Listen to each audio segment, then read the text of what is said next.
Welcome to the Art of Climate Dialogue Stories from Iowa, produced by myself, Vivian M. Cook, and the Eco Theater Lab. And welcome to today's conversation with farmer, landowner, and artist, Ruth Rabinowitz. As an artist, primarily trained in photography and also ceramics and even drawing and some painting, when I inherited these farms, and even when my father was alive, I realized that as a gardener for years, that it was like a landscape installation. And I was starting to see it as the trees are an aspect, the farm ground's an aspect, the water features an aspect. How do I beautify it and put my Ruth touch on the land as a landowner who had the privilege to do that? So I don't know. I'd been to so many gardens in England and studied formal garden, coffee table books, and visited Rococo gardens and loved Italian gardens and been to Versailles. And how is that completely different than owning a farm and seeing farm ground as a beautiful landscape or a canvas that could be beautified? So that I think that all that background I had was just transferable into this business and onto these lands that I have the privilege of stewarding.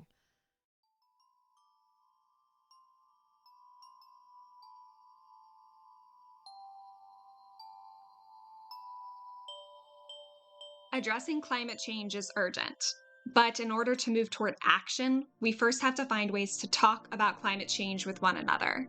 The Art of Climate Dialogue, Stories from Iowa, is a podcast series featuring 13 conversations with artists, farmers, community-engaged researchers, and community organizers and activists who have all used arts and storytelling strategies to talk about climate change and agriculture. Through this podcast, they generously share these strategies so that listeners can implement them in their own communities. I'm Vivian, and I invite you to explore the art of climate dialogue with me. As we enter into these conversations around climate action, sustainable agriculture, and community-engaged arts in Iowa, the Eco Theater Lab and I want to first recognize that Indigenous nations have been leaders in such conversations for centuries and continue to be today. Iowa now occupies the homelands of Native American nations to whom we owe our commitment and dedication. Iowa is now situated on the homelands and trading routes of the Iowa, Meskwaki, and Sauk, Oto, Omaha, Ihanktawa, and Santee. And because history is complex and time goes far back beyond memory, we also acknowledge the ancient connections of many other Indigenous peoples here. The history of broken treaties and forced removal that dispossessed Indigenous peoples of their homelands was and is an act of colonization and genocide that we cannot erase. And as a result, Indigenous ecosystems within Iowa have suffered from extraction, degradation, and unsustainable agricultural practices, contributing to the ongoing climate crisis. Understanding and addressing these injustices is critical as we work toward climate dialogue, action, and justice in our communities. My thanks to podcast interviewees, Shelley Buffalo, enrolled member of the Meskwaki tribe, Lance Foster, enrolled member and tribal historian of the Iowa tribe of Kansas and Nebraska, and Sakawis Nobis, Plains Cree Soto of the George Gordon First Nation, for their collaboration in developing this acknowledgement.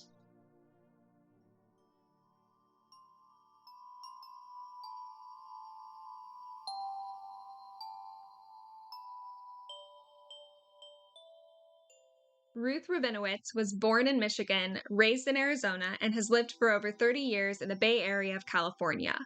Ruth designed a farmhouse and is now living on her land in southern Iowa. She holds a BA in art from University of California, Santa Cruz, an early childhood education site supervisor degree, and permaculture design certificate.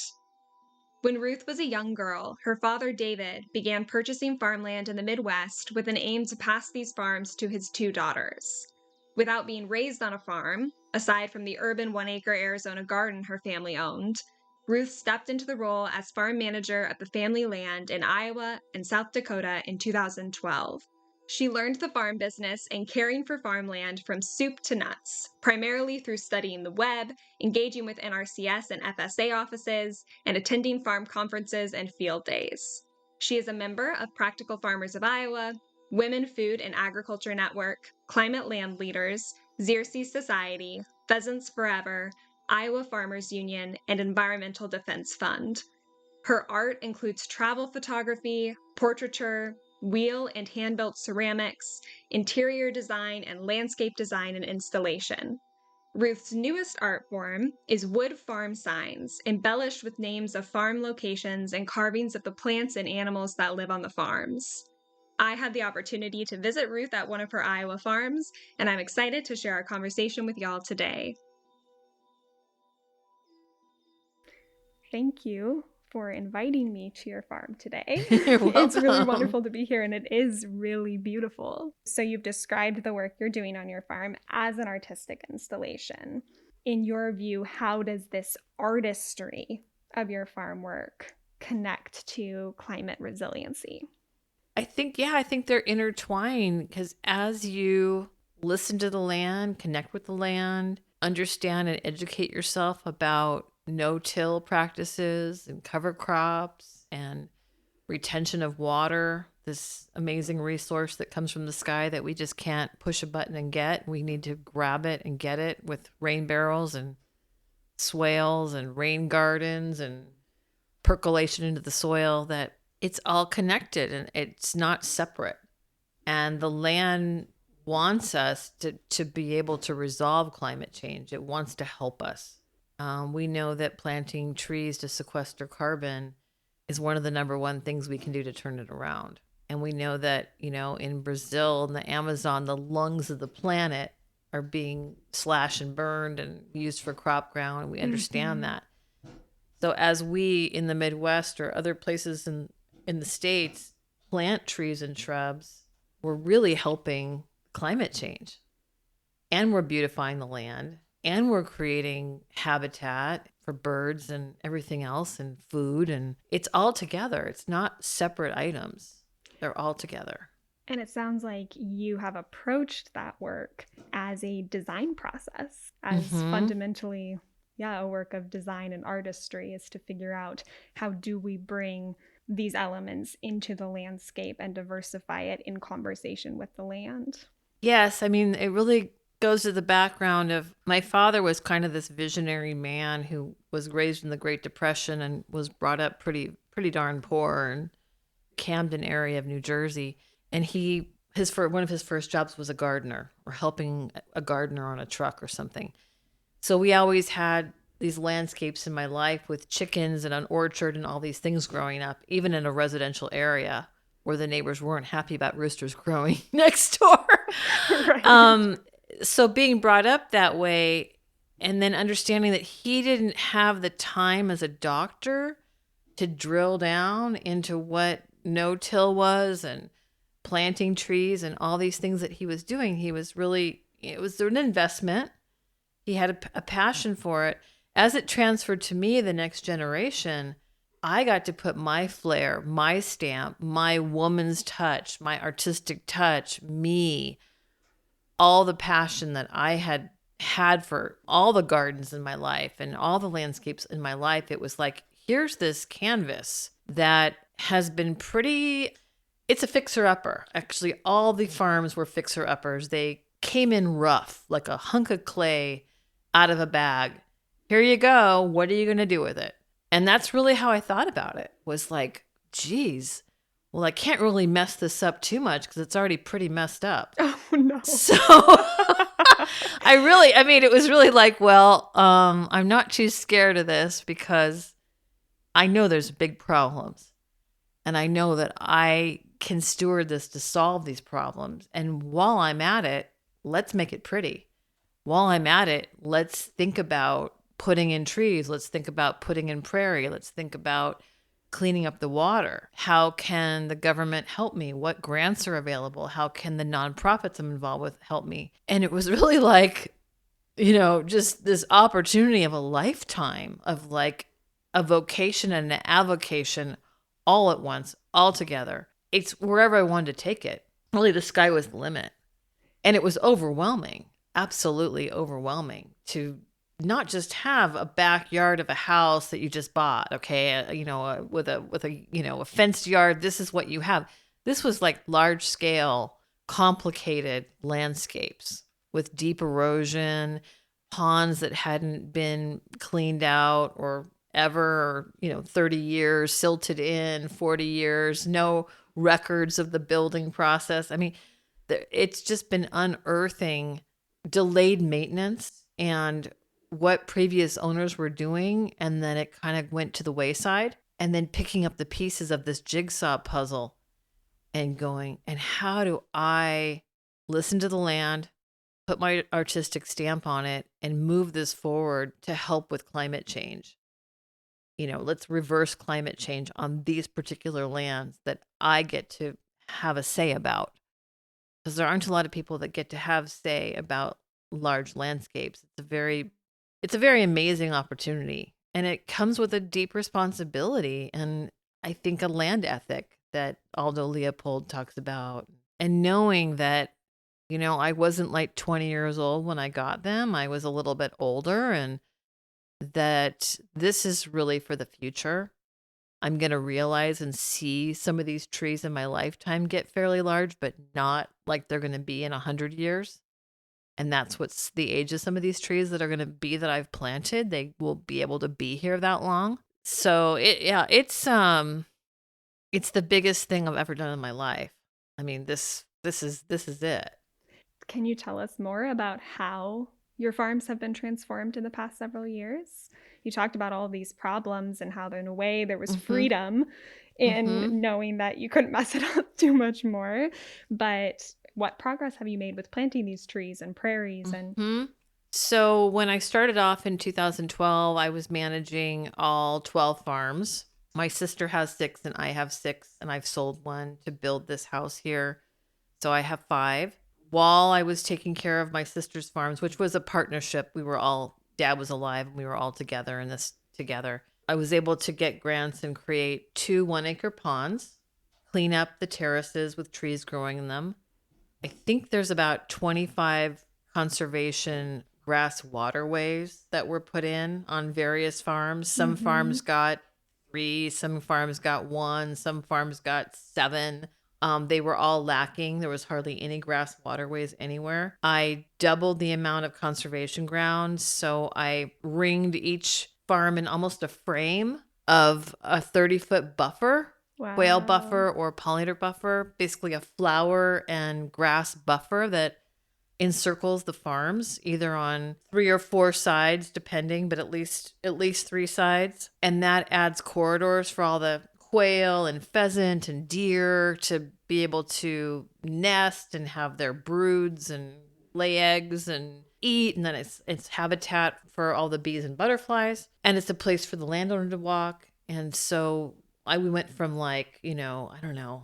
maybe less than 200 acres to close to, I think 300 or 400 acres of conservation ground, really taking the steepest farm ground out of production, anything around water, anything that was next to creeks, ponds, all that went into conservation for the filtration of the water. There was really absolutely no thought about the various small and larger forests. Some forests are 2 acres in size, some forests are 40 acres in size, and every bit in between. And no one had done any timber stand improvements. No one had told my dad about, you have to manage your forests. They're overcrowded. You need to do crop tree releases for the black walnut or the hackberry. We hadn't walked in the forest. We didn't know what the understory was. We didn't understand about prescribed fire. We didn't understand about multiflora rose or honeysuckle and the invasive species and how they were competing with the natives. And they need to be removed. So, I mean, you name it.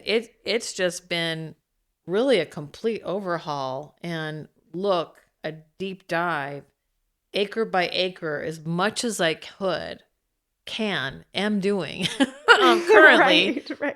It's in process. What's going on? what do I own? What does it need from me? Is it absolutely fine exactly as it is? Or does it need some help? Right. And so I feel like the land is alive for me, because it is. I mean, there's trees everywhere. Right. And so I feel like it's a spiritual connection with the land. And so the artistry comes out with listening to the land, finding out what conservation programs are out there, how that can help with climate change, and then pushing the ball forward. Applications, contractors, patience, the back burner simmer for years, then it's in the front burner finally. Yes. Patience, pursuit, emails, follow up, you name it. It just, yeah, there's a lot going on. And how have these kind of large transformations in just a few years, how have they been received by your neighbors who can see it? Really well. I think that, I had a few crosses to bear. Woman from California, not native to Iowa, ding, ding, ding, all the way around. And I had to really prove with actually doing the work myself, watering 300 trees. Right. Shoveling mulch into a little red wagon, the radio flyer, and mulching around each tree to capture the water, retain the moisture, add biology, the mycorrhizae, just all that needed to happen. Because this is very mined soil here. This was conventional corn and soybeans for probably 30 years at least. And so it's now resting. It's retired crop ground around this house that's gone back to prairie and restored prairie. And it's singing and it's happy and the animals are coming back. And so the neighbors see that. They see stacks of firewood. They see the compost pile. They see the rain barrels off of the gutters capturing water. They see the mowing. They see the watering. They see the fencing. We are out there and they're driving by and we're waving, It's not like I've hired a bunch of kids, it'd be nice to have woofers in here to say, hey, you do that. Right. But I just never took the time to figure that out. So yeah, we're doing the work ourselves. And I think with the boots on the ground, the skin in the game, that's when you get credibility, They know that we're a little bit older. It's not easy and they see it. And I think there's a respect for that. I'm grateful for that. I'm having a neighbor party here tomorrow with 10 neighbors, like I told you earlier. And yes. A potluck. And it's like a celebration of connection to have them here and to welcome them inside this place that they got to see being built without me here, right? All that time. Right. From California, it was being built without my presence. That's really wonderful. And it sounds like, too, from an artist's perspective, when you're talking about credibility with the work you're doing on the farm, as an artist, too, there's a sense of credibility in not only designing what the landscape could look like and could feel like and listening to the land and responding to the land, but really doing the work hands-on, too. That's, as artists, I think, those are often two different steps of the process that become circular, of designing what we want to do and then making it happen and learning and making mistakes by doing it and being out in the field. It's never going to be perfect, and that's not the goal. And it is learning. And I am a kinesthetic learner. And so working with clay, hunks of clay on a wheel, hand building, that's one of the art forms I've done for 10 years. And then how different is that than digging in clay soil and planting garlic or putting in a tree or whatever it is. I just planted I think my first 8 peonies, which has been like a lifelong dream to actually live in a climate that could grow these gorgeous flowers. Putting those in and putting in daffodils, digging. And prior to this, I would just fly in from California or Arizona with my father. We didn't have a pair of gloves. We didn't have a spade. We didn't have a shovel. We had all this land here. We didn't have a pair of clippers. We had no way to maintain it. And we literally just drove around in our city clothes and looked at the crop.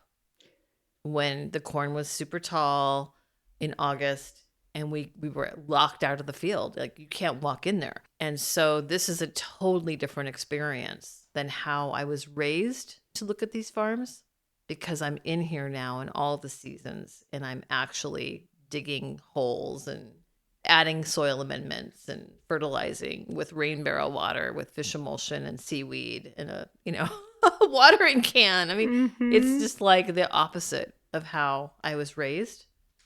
And it sounds like you're describing understanding and kind of reckoning with the responsibility that you might have as a landowner to engage in the actual work of farming. And what does that mean? Not only to be in conversation with the land and what's on the farm itself, but to be in conversation with your neighbors who may also be farmers, or with the farmers that you work with. I mean, can you talk about how these transformations on your farms have been received by the farmers you're working with, the tenants? Yes, and I have never been completely afraid of changing farmers if it wasn't working out. I like to retain, the continuity on the land as much as I can, but I found that last year it just needed to be changed. And so I did, interview new farmers, and my top goals were, I wanted to flex lease, which is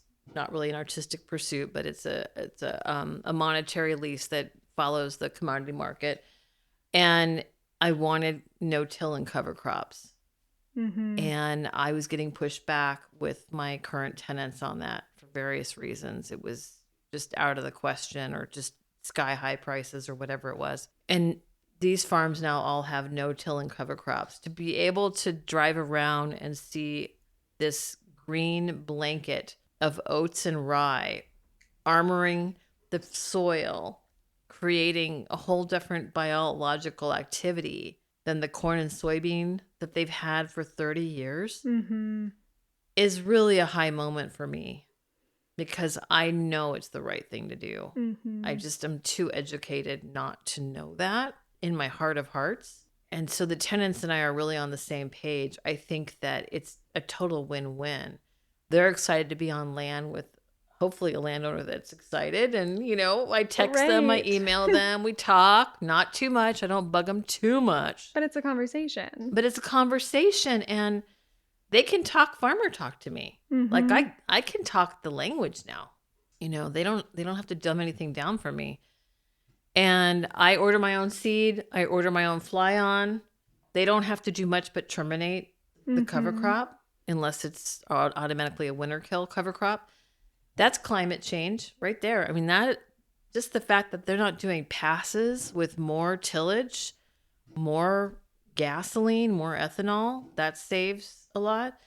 And then to sequester the carbon with the cover crop and improve the soil and keep that topsoil in place and not running off and just bleeding out, in all these water areas. It's a really big change, because some of this land is like, I have one farm that's like 114 acres that never had cover crops. Just that, plus all the other ones. And I'm really proud of that. So we're talking about how a lot of these practices you're trying to implement, and you're in conversation with the land and with your tenants about how to make this work, mostly as a way to combat climate change and to give back to the land. What do you think the barriers are to talking about climate change, and what we need to do to address it in Iowa agricultural communities? Well, I think there's less barriers now, because literally I'll turn on the news and the radio and I hear climate crisis or climate change almost every day now. So it's not in the periphery anymore. Yeah. It's front and center. And now we have these swings of climate, like to go from 70 degrees to 30 degrees, these 3.5-inch rains that we're getting, the droughts that are talked about, the level of, Lake Mead, Lake Powell. Is it the Mississippi River that is so low and they can't transport the barges? I mean, it's everywhere. So it seems like there's less and less barriers. I think people want to work for solutions now. I don't think people are fooled into thinking everything's okay and this is just a blip, How many hurricanes have we seen in, Florida right Right. now? I mean, it's just all over the place. I mean, maybe if you'd asked me that question 5 years ago, but I think right now people want solutions. I feel like if a farmer knew how good no-till and cover crops were, if that data reached them and if a grant reached them, they'd probably go for it to know Yeah. that you're going to retain more water. When those rains come, you're going to get to keep your water on your farm with the percolation going through healthy soil that can take on that water versus just running off the top because it's so compacted and so dead. It can't go in there. And so it's really like there's so many economic incentives for this.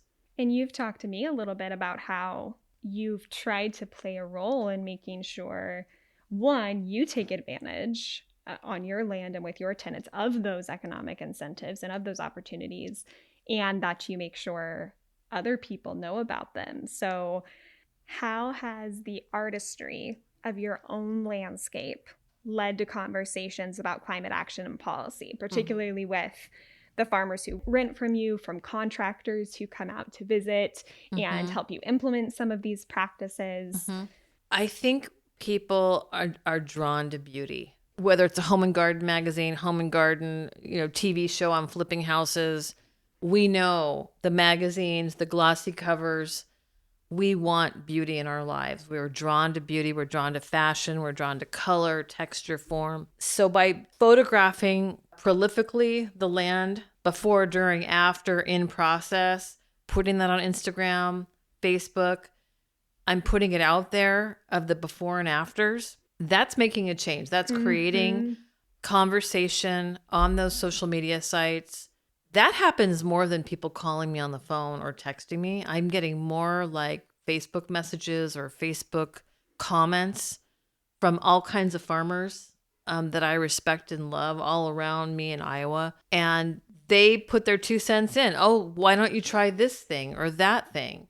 I have tried that, or thank you so much for that. It's actually facilitating all kinds of dialogue back and forth through the photography, which is my art form, right, and the poetry that I either do my own blog and my own kind of like brain dump on stuff, or I am looking up quotes from Vandava Shiva or Benjamin Franklin or, Pema Chodron or all the people that I love to listen to, Thich Nhat Hanh, Rumi, whatever the case is, about land, landscape, the heart, spirituality, kind of communicating with trees or whatever it is.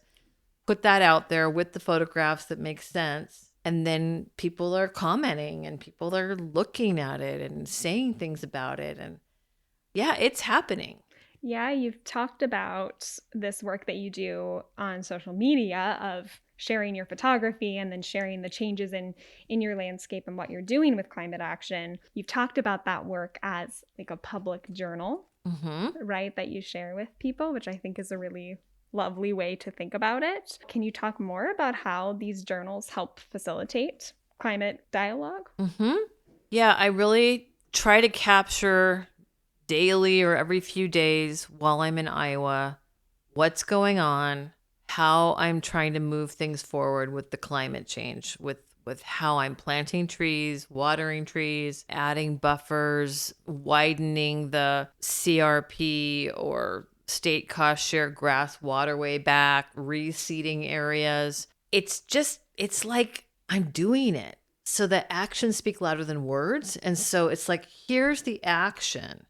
Here's the successful action this particular woman on this farm is doing. And I'm trying to put that out there, a little bit of modeling, right? Because I would have loved 10 years ago to follow someone like me, when I was completely overwhelmed and didn't know a darn thing about farm management. Oh, that's what she's doing. Okay, let me think about that. How does that apply in my business? So there's multiple reasons why I do this. I'm doing this for my own particular journaling. I do it because I enjoy it, because it's combining art, photography with poetry and my thought process and documentation. And then I'm also doing it for my niece and nephew, my sisters, my family, my friends, and then the general public, because I think it's kind of up there indefinitely on Facebook, that here it is. Here is this one woman's process of coming into land ownership, how she went soup to nuts of really not having an ag background, taking some horticulture classes at the local college, having a little postage stamp backyard with a little raised bed and some food gardening, getting a permaculture design certificate along the way.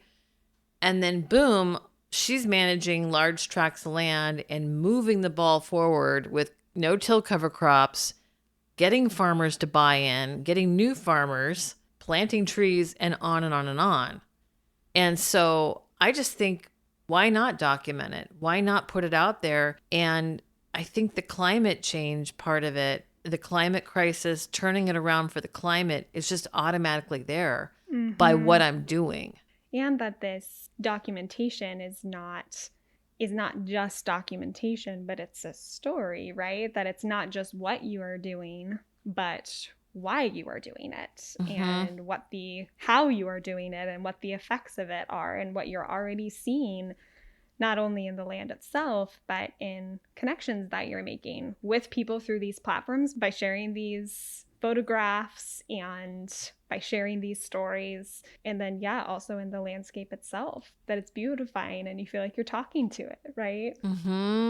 Yeah, I try to just make my world as attractive as possible. And what can I say? You think about the view corridors out your window, the design of this house for the view corridors, and then you get to see wildlife or bees and butterflies, or the landscape comes alive as you create the habitat. And as you put out the perennials, the grasses and forbs of the native habitat that was here when the bison were here, the native prairie and all the grasses of Iowa, that's when you get the pheasant coming in. That's when you get the deer coming in and the bunny rabbits running around, and they make the landscape really cool and really alive and really beautiful, where you just feel like, geez, I thought this was conventional crop ground around here, but look, I just do a few magic things and it's back to prairie, right. And it just wants to go back to itself and be connected with the web of life. And that's I think a good way to think about it too. That, you're using the word magic, but obviously you've put a lot of work into this and the farmers you work with have put a lot of work into it. But this idea that the prairie wants to go back to itself, or that once you start engaging with the land, even though it is really challenging, it will respond because it wants to be able to thrive in a way that it hasn't been able to. And that has effects on not only the land itself, but all of the life that it supports, including humans. And you've told me in this journaling how important it is for you to be honest about not only how attractive it is to make all of these changes and how it really is beautiful, but also the struggles of this transformation and the struggles that come with trying to address climate change. So why do you think it's important to share stories, not only about beauty, but about the challenges of moving toward climate resiliency? Yeah, I like to live in the real world. And so I like to share all the positive and let people know all the wins, all the champion moments here, the apex moments of conquering, tillage and all these things. But then the reality is that it's hard. And I do face obstacles. And I thought strip till was this sort of gentle, small little tillage practice. And I went and actually looked at a farm recently, and it was deep and wide and chunked up. And I wrote about it on Facebook, and I was up at 5 a.m. I couldn't sleep. It was very upsetting to me. And I'm not completely blaming that farmer, because I kind of just wasn't around on that particular farm that was a little bit further away. No fault of his. And we need to have some deeper conversations. How do we adjust this implement? Can it be more narrow? Can it be less deep? Whatever the situation is. And so I was upset. And I think that I want to make sure people know that too, that if you aren't showing up for your land, things are happening that you may not even know about. Right. And then you show up a little late to the party and it's been going on for a few years and it's a bit of a shell shock. And so I don't know how people do it anymore. Now that I'm here on the land, near all these farms, I did it from California for 10 years of tearing my hair out, and it's just not for me. I need to be near the farms. I need to see what's happening to be able to feel like I'm really doing the best job I can. I just cannot do this from a scanner, from text messaging, from a computer, living on the Pacific Ocean in California. It's just, you're just never going to get there. You're going to get there when you really show up for the land, because that's what the land needs. Mm-hmm. It needs an ally. It needs a spokesperson. It needs an advocate. It needs someone to say, no, you're not going to do that. Mm-hmm. Or I want that turkey manure over here. Yes, I want to be on the list for the chicken litter and get me in the queue. I want those government cover crops on my land. I want help. I've never had cover crops in my life. I'm here now. Come over. Help me. Right. So it's really the way to go. From anybody that owns land from far away, get to your land and monitor your land multiple times a year. And then how do you think specifically photography and journaling help communicate these really complex experiences of trying to do so much, but also realizing that there are systems that have been in place for a long time that are working against the land, and that sometimes cause things to happen that you don't want to happen, but it's complex. So how does photography and journaling kind of help communicate that? I think that I get some empowerment from it. Yeah. Because being so far away for so long, having things just happening out of my control. When you start to journal, documentation, document, time, date, stamp, really put it together. It almost feels like a legal thing at that point, where you're really documenting what the heck's going on in your land. And you can make it pretty in whatever way, whatever angle you're going to make it.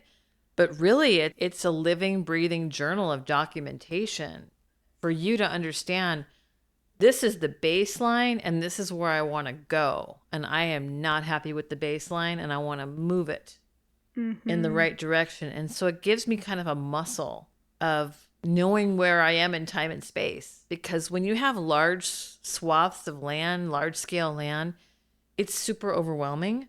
But if you're just photographing a 2-acre forest and you're just really drilling down into that, that's more digestible, that you can just document that smaller area and see it move. Okay, now I'm doing a 10% improvement. Okay, document that. Now we've cut a little path through there and I've moved some wood aside and I can walk in here now. Document that. Now I have a prescribed fire done with a grant on a savanna restoration. Document that. Now the ephemerals, all these beautiful purple violets and white flowers I don't know the name of, they're coming up in the spring and it's like fairy world out there. Document that. Then it becomes like in your mind, you can get it. And it becomes digestible not only for you to track progress when it can feel so overwhelming and challenging, but by sharing it on social media or with neighbors, friends, whoever it may be, then what you're doing or taking small steps toward climate resiliency also becomes more digestible for other people who might want to follow in your footsteps. Because you said that is my goal. I really don't want anyone else to invent the wheel. If I can help one person by saving an hour of their time, get them guidance, then that's great. That's what I want. Because I was really alone in the beginning until I got connected to those groups I mentioned earlier: Practical Farmers of Iowa, Women for Agriculture Network, the Climate Land Leaders, the Xerces Society, Pheasants Forever, Trees Forever, Ducks Unlimited, all these places that have helped me, all the biologists, all their plans, all their expertise, seed selection, tree selection, shrubs, I mean, you name it. I needed them. And so if I can help somebody else, even with this podcast, to name all these names, and they're going to look it up, That's Right. great. Mm-hmm. That's super important because we got to get there faster. We are under the clock here with climate change. Mm-hmm. There's no sitting back and going, maybe next year I might do something. We got to move now. And how do you feel like art can help connect farmers to one another and those resources? Well, I think I'm drawing people together on my Facebook. Yeah. I've got a kind of a Yeah. myriad of some leaders in the field, and they're conversing on the platform through seeing my questions, my struggles, what's going on, the recent survey, the this, the that. The beauty of what's happening on your landscapes. Yeah, and it's Mhm. like we're not going to all sit down and have coffee because everyone's really busy and we're all spread out. But we do have this moment of helping Ruth or commenting on what Ruth's stuff going on there, and then they see each other's comments. So there's kind of like our own little world there kind of happening on that platform of Facebook, Oxbow Farms Iowa Facebook page, and the same handle on Instagram. Although I think with Facebook, because I can narrate under each picture, people are using that more than the Instagram. Yeah. I've been finding, even though, younger, I don't know the difference. It's all owned by Meta. It's all Yeah. whatever. But it's really fun. So we've talked a little bit about how social media helps connect people who are further away to have these conversations and share resources and share in the beauty of what could be if we move toward climate resilience. We've also talked about experiences you've had by being on your farms and talking with farmers that you're working with, or you told me a story about contractors that have come and see the beauty of what's going on when you're restoring prairie, when you're restoring forests, and they ask about it. Mm-hmm. Can you tell us about what those conversations have looked like? Like the conversation with contractors who have come and said, what is that? How do I do it? My dirt contractor, who I'm really pretty crazy about, he's going to be doing more waterways, and he put in my driveway here. We were on the back deck looking at the pond that he might be helping me clean out a little bit of the silting in there too. And he says, how do you get this prairie back? I'm thinking about not having grass in my front yard anymore and cutting grass all the time. Are you getting wildlife back here? And what's going on? How did you pick the seed? And all these things. And I just said, oh, yes, Pheasants Forever can help you. The USDA, the Natural Resources Conservation Service, can help you. They can select seed for you. I love Allendale seed. They're local in Winterset. And he really wanted some guidance on it. And I love not mowing, a lawn all the time. Definitely. And I love that there's actually habitat out there right now. We're like in freezing cold weather right now, and there's tall grasses for all kinds of animals, mice, small snakes, all kinds of things. We have pheasant out there. We have owls. We have turtles in the pond. We have all kinds of stuff. And he saw that, and he's like, I want that too on my property that's just down the road here in Iowa. So I think, if you build it, they will come. If you build rain barrels, you will get questions about them. I don't know. I don't see any other houses here that have a special gutter for the rain barrels, but this one has 4, and they face a pretty busy road. So everyone is seeing these rain barrels. And then I get questions about the rain barrels. Right. What do you use that for? And all this stuff. It's hard to know what's possible until you see it sometimes, especially when we're in a system economically and socially for many years about how farming is done or how it's possible to farm. Sometimes I think it can be really hard to see what's possible and what resources are there to help change how we're doing things. And I think that the things I thought were my dings or disadvantages, being from California or whatever that was, whatever that angle was, are the strengths. Because as I live across the street from the University of California, Santa Cruz, that's a huge organic farm that I have worked on with children in Life Lab. That's my normal. Right. Seeing that. Having lots and lots of farmers markets that sell organic produce is my normal. And so coming here was like, how do I get that here? I mean, how do I implement permaculture practices with my permaculture design certificate, this organic background, all these values of farming with nature and healing with nature? How do I do that in Iowa? And so I already drank the Kool-Aid. It was like already in my brain. No one had to convince me of anything. That's just how I came to be. But figuring out how to get that going here, it hasn't been that hard. Mm-hmm. And so can you tell us more about the conversations with the farmers you work with? Mm-hmm. What have those conversations looked like? What have been some of the challenges? Well, we're just getting started because I have 5 new farmers. Yeah. Yeah. One of them is going to graze cattle with a solar cattle watering station in South Dakota. He does a diverse crop rotation of 5 different crops, including sunflowers. And NRCS we have a cocktail mix of cover crops going in for the cows to eat. Electric fence will go up and all this stuff. So talking to him about his current operation as he was interviewed, that's kind of what he was already doing.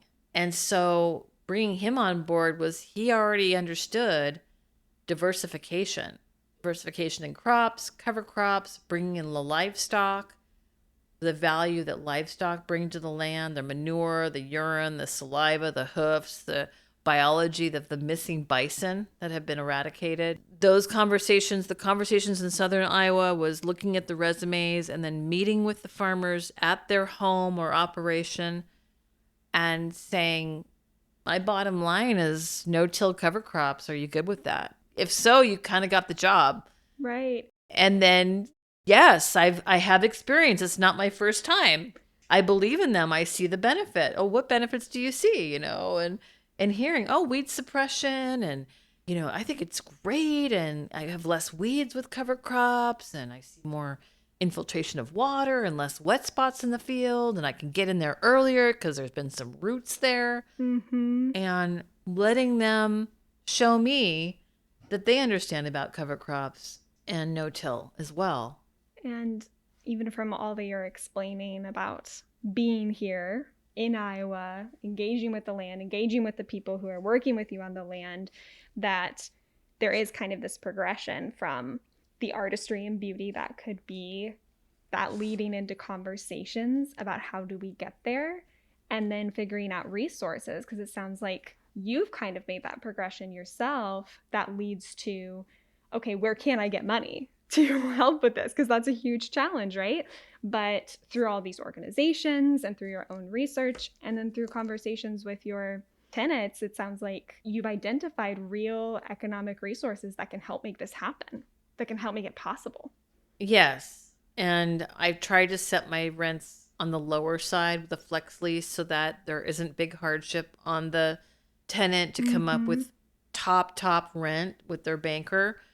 And so they are more willing to do cover crops and do the investment of the termination of cover crops or the drilling in of cover crops, that give and take back and forth. Yeah, that's been a big deal. And I think when you are starting out, it's really nice to have the government backup or the PFI, backup on some cover crops, because there are a lot of programs out there if you've never done cover crops. Right. Really important to tap into that. Right. And it sounds like it's been about how do you build respect and trust and identify values, and if values seem to differ, figuring out why, and always coming back to what is the conversation with the land and how can we approach that from an artistic perspective that also values trust and conversation and beauty in a way that's replenishing. Yes. I do want beautiful landscapes at the end of the day. I mean, and cover crops are beautiful, and it's all coming together. It really is. And I'm very grateful for it. Just reflecting with you today, I really see the transformation, and the relationships with these farmers are huge, because I want to feel good in this business, and I am feeling good in this business with the relationships that I'm having. And you've told me that you think people have a hunger and thirst to understand how to help the land. And then you've also talked about your work as both an artist and as a farmer and landowner as replenishing. So how can connecting with the land in artistic ways replenish us? Yes, I mean, there's a lot of things in life that deplete us, right? The evening news, Right. staying abreast of those things in Washington. And you get to the land and you go, I'm going to put a bird bath there with daffodils all around it. And I'm going to see bluebirds in there and bees and butterflies. And it's just going to be this sunny, beautiful art installation. Mm-hmm. It has a sculptural quality to it. It was never there before. It's right out the door. I can enjoy it. I mean, these are small things, but they start to add up. And then the neighbors see it and they come to the party and they see it. And they see the interior of the house and they see the Moroccan rug where I traveled to Morocco and that's there. And my art's up on the wall, or we're using the pottery that I made, or they're walking around the property and they see signs like Cattail Corner. That's all hand carved and places on the farm are being named. These are not just commodified farms anymore. There's Elfland and Fairy Tale Forest and Snowball Sanctuary and the Secret Garden, Cattail Corner and Hammock Haven, 2 Acre Woods and Shady Grove. All these places are named. Mm-hmm. So when we talk about them, we know exactly where they are. It's not just pointing down there. It's named. It has a sign. It has an artistic sign. I'll be painting these signs, carving them with a Dremel, a wood burning tool, adding, animals and flowers on them, and then painting them with a shellac over the top on a T-post. And it just brings it into a beautified, artistic art installation. Mm-hmm. They become a part of your story when they're named, and you have a connection with different parts of your land in very specific ways. Right. So I know we're about wrapping up on time. So I did want to ask, what are the 3 key ideas that you want people to understand about the work you do as an artist, farmer, and climate advocate? You can teach yourself farming between YouTube, all the resources online, the books, the conferences. You don't have to go to ag school. You don't have, it's nice if you can, but I am self-taught. And if you have a passion for something, you can do it. It doesn't matter what your age is, doesn't matter what your sex is. It doesn't matter what your educational background is. If you want to get after this and you have a piece of land or you're getting a piece of land, you can do it. And I would encourage you to do that. You want to make sure and have work-life balance. So for me, it's been a little off kilter. But I spent, 10 years off and on doing ceramics. I spent 17 years photographing weddings and events in photography. It's really important to, if you're an artist, to make sure you don't get too carried away with the spreadsheets and the QuickBooks online, and that you make time to do your artistic endeavors, to do that replenishment. It's refilling your cup, just like a yoga class would be, or meditation. It really brings you back to your center, and then you can proceed forward. And and just really taking care of your health. Good sleep, good eating habits, good nutrition, body's a temple, and really understanding when you're on land, you've got to be in top shape. If you, as best as you can. There's so much physical walking, and a lot of these areas are steep, uneven, ditchy, holes. I use walking sticks at times. Taking care of your health is really important with farming. And it sounds like your entire conversation with farming is about health, about the health of the land, the health of the people who are working the land, whether that's your own physical health or social health, between people having conversations about this, and your health as a creative person who wants to be able to be in conversation with people through artistic and creative and storytelling avenues. That's putting really the fun back in farming is one of my Yes. logos. Yes. And that's what these signs do around the Yes. property. That's what the bird bath and the peonies do. Yes. Is that it's like I've had enough drudgery. I've had enough pushing the rock uphill. I've had enough drama with surveys and boundary lines and all these things. I really am going for peace. I'm going for what the land needs. I'm going for my interpersonal relationships with my farmers. I just want it to be good. Yeah. And I know we'll have our times, but it is getting good. Mm-hmm. It is. I'm getting to the juicy, good stuff now. I can see it. Sitting in your living room, looking out of these huge windows, so I can see your beautiful farm from here. I can see it. And then lastly, so you have a professional background in the arts, but it seems like some of the work you're doing, focusing on beauty and design as a way to connect us to the land, can be adopted by many farmers or many people working towards climate action. So what is the biggest recommendation you have for others who might want to use artistic strategies to talk about climate change in agricultural communities? I do think that photographing your land, what it's looking like right now, what you're doing with the land, and how it's evolving, and putting that on social media. And, I think that's really good. Mm-hmm. If you want to put up art in your landscape, sculpture, paintings, I've seen that as well. Have that on the roadside, go for it. Being involved with media, getting interviewed, having your artistic endeavors put forward in a newspaper, a magazine, that's great. Getting it out there. It doesn't just belong in your house with just your family looking at it. It's really good if you put it out there to the public. And that creates connections, right? And that everything you're doing is about connections. And the only way for us to move forward with climate action that's going to make a difference is if we connect with each other and share resources and share photographs of what's happening and how we can make it better for all of us as a community and for our broader community that includes the land and everything that lives on it. Yeah, I'm all about connections. I'm all about wanting community. And actually, the social media, Facebook brought one of the neighbors here to my house. Oh, wonderful. And then introduced me to like 5 more neighbors. Wonderful. Because they were following Oxbow Farms, Iowa on Facebook, and finally just said, I'm going to come over. And I'm like, great. Mm-hmm. And I was braiding a challah. And I was, braiding some bread. And we sat and talked. And it was like, you need to meet all these neighbors down here. Come to the football party. And it opened up my world. And they're coming over tomorrow night. I am all about connection.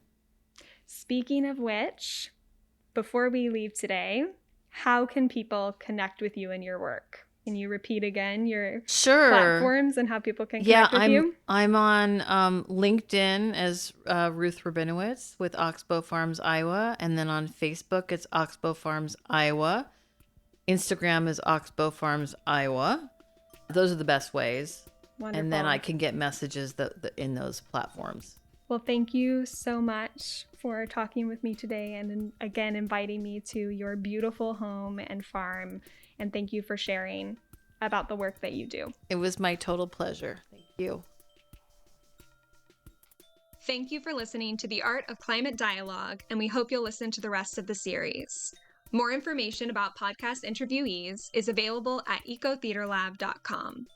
We invite you to engage in conversation with us by leaving a comment, responding to the short feedback form in our show notes, and checking out the Eco Theater Lab's website. We want to thank all of the organizations and individuals who made this series possible. This project is funded by both a North Central Region Sustainable Agriculture Research and Education Program graduate student grant, which is supported by the USDA's National Institute of Food and Agriculture, and a Johnson Center for Land Stewardship Policy Emerging Leader Award. Our podcast consultant is Mary Swander, our podcast musician is Omar DeCook Mercado, and our podcast artist is Mosel Nita Singh. Our podcast land acknowledgement is adapted from text developed by Lance Foster and Sakawis Nobis, and from conversations with Shelley Buffalo. Rosie Marcoux-Rowe is our podcast editor, and I'm Vivian M. Cook, Community Engagement Director for the Eco Theater Lab, and the Art of Climate Dialogue, podcast producer and host. Take care.